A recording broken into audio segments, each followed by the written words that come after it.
Welcome to எம்கேஎஸ்எஸ் உலகம்.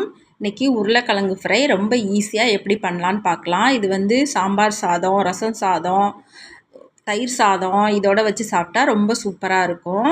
இப்போ அதுக்கு அடுப்பில் ஒரு கடாய் வச்சுருக்கேன். தேவையான அளவு எண்ணெய் சேர்த்துக்கிறேன். இப்போ எண்ணெய் காயவும் ஒரு ஸ்பூன் அளவுக்கு கடுகு உளுந்த பருப்பு சேர்த்துக்கிறேன். இப்போ கடுகு நல்லா வெடிக்கட்டும். கடுகு நல்லா வெடிச்சிருச்சு. பொடியாக கட் பண்ணி வச்சுருக்கிற உருளைக்கிழங்க இதில் சேர்த்துக்கோங்க. அடுப்பு சிம்மில் வச்சுக்கோங்க. அது கூடயே கருவேப்பிலையும் சேர்த்துக்கோங்க. இப்போ இதை நல்லா வதக்கி விட்டுறலாம். ஒரு 5 நிமிஷத்துக்கு இப்படியே நல்லா வதக்கி விட்டுருங்க. இப்போ 5 நிமிஷம் ஆயிடுச்சு. இப்போ இந்த ஸ்டேஜில் தேவையான அளவு உப்பு சேர்த்துக்கோங்க.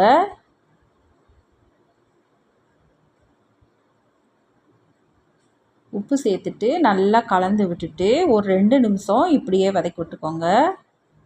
இப்போ இந்த சட்டியில் பிடிச்சிருக்கிறதெல்லாம் அப்பப்போ சுரண்டி விட்டு எடுத்து விட்டுக்கிட்டே வாங்க. அப்போ அந்த மசாலா வந்து சேரும்போது நல்லா டேஸ்ட்டாக இருக்கும். இப்போ இதில் 1/2 ஸ்பூன் மஞ்சத்தூள், 1 ஸ்பூன் மிளகாத்தூள், 1/2 ஸ்பூன் கரம் மசாலா இது எல்லாத்தையும் சேர்த்து நல்லா ஒன்றா கலந்து விட்டுருங்க. இப்போ அடுப்பு சிம்மிலேயே தான் இருக்கணும்.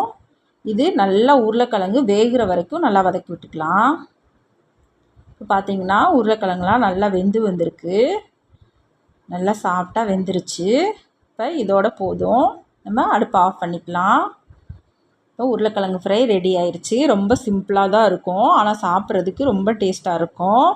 நீங்கள் இதே மாதிரி செஞ்சு சாப்பிட்டு பாருங்கள். நம்ம வீடியோ பிடிச்சிருந்துச்சின்னா வீடியோவுக்கு ஒரு லைக் பண்ணுங்கள், சப்ஸ்கிரைப் பண்ணி சப்போர்ட் பண்ணுங்கள்.